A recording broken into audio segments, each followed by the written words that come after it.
is the most popular political prisoner and will end up either as a hero or a martyr. But to his credit, he has forced Nigeria and the world to discuss Biafra. I believe that keeping him there does not do Nigeria any good.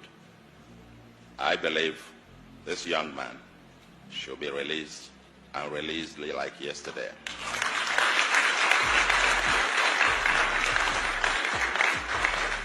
I will not be surprised if he becomes a subject of the next political campaigns.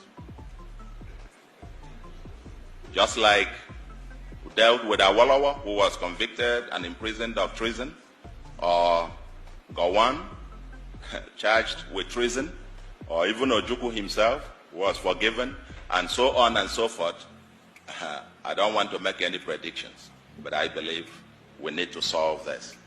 Because according to Ofodile, this book, quote, he said, the lesson to be learned, if anyone cares to listen, is that the detention of Nnamdi Kanu, no matter for how long, will not stop the agitation of Biafra, end of quote.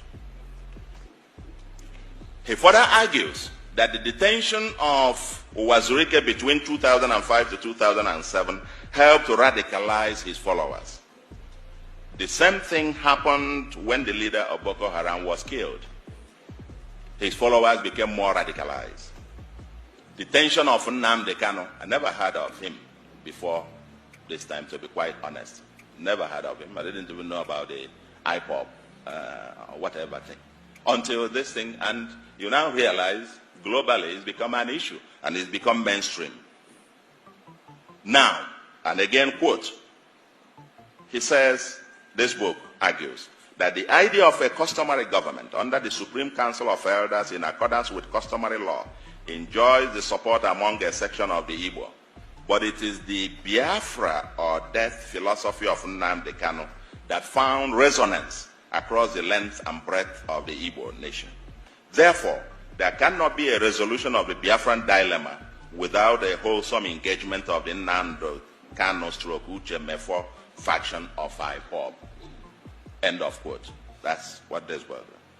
So, if I were President Buhari, quite honestly, I would be very suspicious of anyone who advises me to ignore the Biafran issue. I'll be very suspicious. Anybody who says that is either ignorant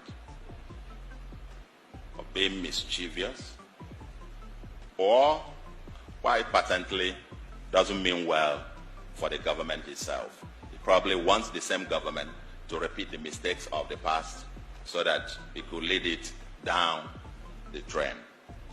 We must start learning in this country. So let's talk Biafra.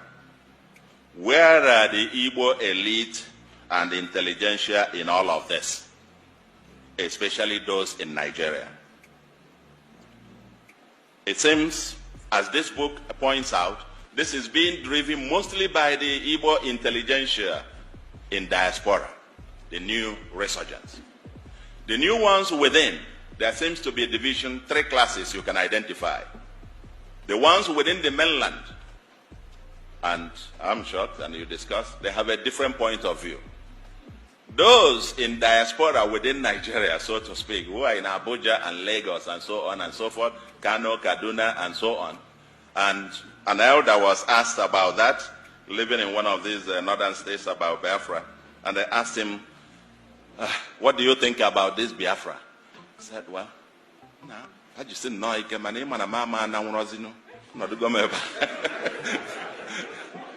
In other words, they should keep it up, but you know I can no longer go now. You see all the things I have here, I cannot carry them on my head.